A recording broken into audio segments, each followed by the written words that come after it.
예수님께서 십자가를 바로 앞두고 제자들과 마지막 밤을 보내고 계셨어요.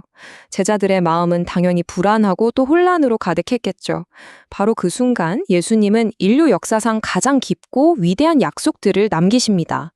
오늘 우리는 요한복음 14장을 통해서 그 불안을 넘어선 약속의 의미가 대체 무엇인지 함께 깊이 들어가 보려고 합니다. 자, 이 모든 이야기의 출발점이 된 질문이 하나 있습니다. 바로 한 제자가 던진 질문인데요. 주님, 아니 어째서 주님 자신을 세상에는 드러내지 않으시고 우리에게만 보여주시려고 합니까? 이 질문 안에 당시 제자들이 가졌던 깊은 혼란과 오해가 고스란히 담겨 있습니다. 근데 참 신기하죠? 바로 이 순수해 보이는 질문 하나가 예수님의 가장 위대한 가르침, 즉 사랑과 순종, 그리고 하나님이 바로 우리 안에 거하신다는 그 놀라운 약속으로 들어가는 문을 활짝 여는 열쇠가 된다는 거예요. 자, 이 질문을 시작으로 그 의미를 함께 파헤쳐 볼까요? 자, 예수님의 대답을 제대로 이해하려면요. 먼저 제자들이 왜 이런 질문을 했는지 그 배경부터 살펴봐야 해요. 그들의 머릿속에는 과연 어떤 그림이 있었을까요? 도대체 뭘 오해하고 있었던 걸까요? 이 질문을 한 사람이 바로 가룟 유다가 아닌 다른 제자 유다였는데요. 이 질문의 핵심은 왜 라기보다는 어떻게에 가까워요. 아니 어떻게 메시아이신 주님께서 온 세상을 압도하는 방식으로 자신을 드러내지 않으시고 고작 이 작은 무리에게만 나타나실 수 있단 말입니까? 하는 그런 의문이었죠. 그러니까 제자들이 기대했던 거랑 예수님이 실제로 보여주신 현실 사이에는 어마어마한 차이가 있었던 거죠. 제자들은 왼쪽 그림처럼 로마 제국을 무너뜨리고 다윗의 왕국을 다시 세울 그런 강력한 왕, 화려한 정치적 메시아를 꿈꿨습니다. 하지만 예수님이 보여주신 길은 오른쪽 그림처럼 세상을 섬기고 제자들의 발을 씻기는 겸손의 길, 고난의 십자가, 그리고 눈에 보이는 왕국이 아니라 바로 우리 마음 안에 임하는 영적인 왕국이었어요. 이 오해에서부터 모든 불안이 시작된 겁니다. 자, 이런 오해에 대한 예수님의 첫 번째 대답. 와, 이건 정말 그야말로 혁명적이었습니다. 하나님의 임재, 그러니까 그분이 머무시는 거처에 대한 개념을 완전히 뒤집어 버리셨거든요. 예수님의 대답 정말 놀랍지 않나요? 나를 사랑하는 사람은 내 말을 지킬 것이다. 그러면 내 아버지께서 그를 사랑하실 것이고 우리, 즉 아버지와 내가 그에게로 가서 그와 함께 머물겠다. 여기서 정말 중요한 포인트는 말이죠. 하나님이 우리와 함께 하시는 조건이 어떤 거창한 의식이나 특별한 장소가 아니라 바로 사랑과 순종이라는 점이에요. 와, 이 개념이 정말 중요합니다, 여러분. 예수님은 바로 앞에서 제자들을 위해 아버지 집에 있을 처소, 그러니까 우리가 미래에 가게 될 천국을 준비하러 가신다고 하셨잖아요. 그런데 지금 말씀하시는 이 거처는 미래의 장소가 아니라 바로 지금 여기 우리 마음속에 만들어지는 하나님의 집이라는 겁니다. 장소의 개념에서 관계로 패러다임이 완전히 바뀌는 순간이죠. 이게 얼마나 엄청난 선언인지 감이 오시나요? 이제 하나님의 임재는 더 이상 예루살렘에 있는 그 돌로 된 건물에만 갇혀 있는 게 아니라는 거예요. 이제는 예수를 사랑하고 그의 말에 순종하는 모든 믿는 사람, 바로 여러분 자신이 살아있는 하나님의 성전이 된다는 약속입니다.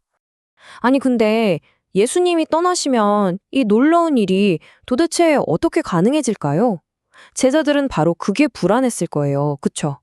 여기에 대해서 예수님께서 두 번째 약속으로 답을 주십니다. 바로 다른 보혜사를 보내주시겠다는 약속이죠. 예수님이 보내주겠다고 약속하신 분이 바로 보혜사입니다. 헬라어로 파라클레토스라고 하는데요. 뜻이 참 따뜻해요. 곁에서 돕기 위해 부름받은 자라는 의미거든요.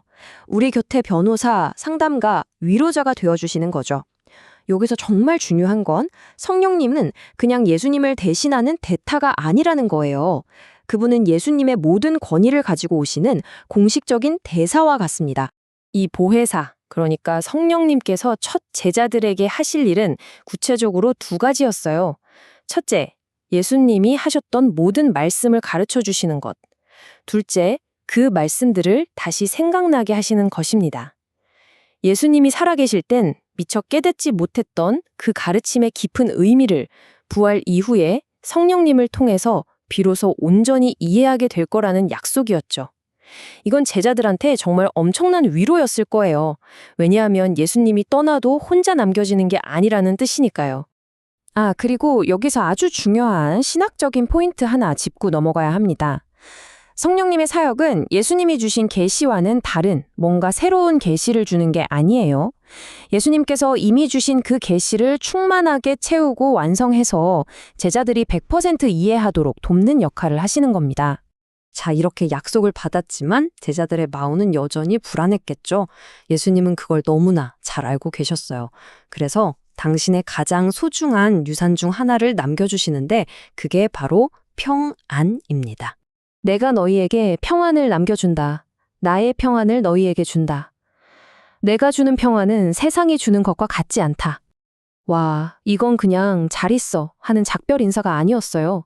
메시아만이 줄 수 있는 진짜 평안, 샬롬에 대한 약속이었습니다. 세상이 주는 평안이랑 예수님이 주시는 평안, 이게 어떻게 다르냐?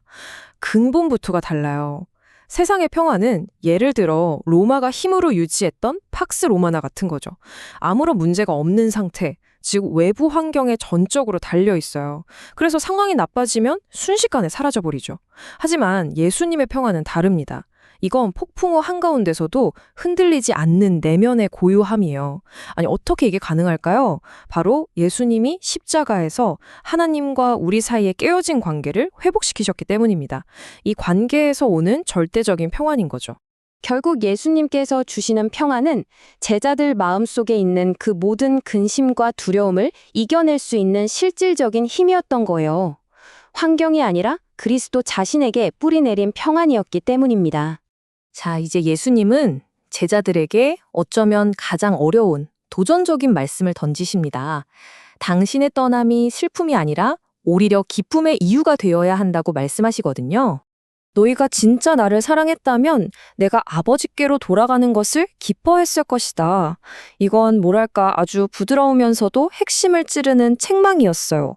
제자들의 슬픔이 사실은 예수님 중심이 아니라 자기 중심적인 관점에서 비롯되었다는 걸 지적하신 거죠. 결국 핵심은 관점의 차이였어요. 제자들은 예수님 가시면 우린 이제 어떡하지? 하면서 자기들의 손실에만 온통 마음이 가 있었던 거죠. 하지만 진짜 사랑은 내가 아니라 사랑하는 사람의 입장에서 생각하는 거잖아요. 그들이 진정으로 예수님을 사랑했다면 그분이 이 땅에서의 모든 고난을 마치고 마침내 아버지의 영광으로 돌아가시는 것을 보고 함께 기뻐했어야 한다는 좀 따끔한 가르침인 거죠. 바로 이 맥락에서 아버지는 나보다 크시다는 말씀이 나오는 겁니다. 이게 자칫 오해하기 쉬운데요. 성부와 성자의 신성이나 본질에 등급이 있다는 뜻이 결코 아닙니다.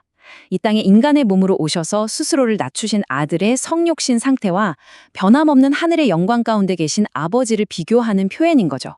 그러니 예수님께서 본래 속하셨던 그 영광의 자리로 돌아가시는 것이니 제자들이 기뻐해야 마땅하다는 논리입니다. 이제 곧 세상의 통치자, 그러니까 사탄이 올 거라고 예수님이 말씀하세요. 하지만 사탄은 예수님한테 아무것도 할 수가 없었어요. 왜? 죄가 없으시니까. 그러니까 십자가는 사탄의 승리가 아니라는 거예요. 오히려 아들 예수님께서 아버지를 얼마나 사랑하시고 그분의 명령에 끝까지 순종하시는지를 온 세상에 보여주는 최종 증거가 될 것이었습니다.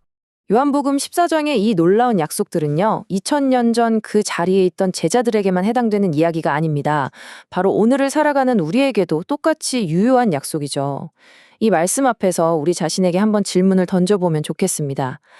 나의 신앙은 여전히 나의 불안과 필요, 나의 손실에만 머물러 있습니까? 아니면 예수님께서 아버지의 영광으로 돌아가신 것을 기뻐하며 그분의 영광을 위해 나아가는 신앙입니까? 이 질문에 대한 답이 오늘 우리의 삶에서 하나님의 거처와 성령님의 인도하심, 그리고 세상이 줄 수 없는 평안을 경험하는 열쇠가 될 것입니다.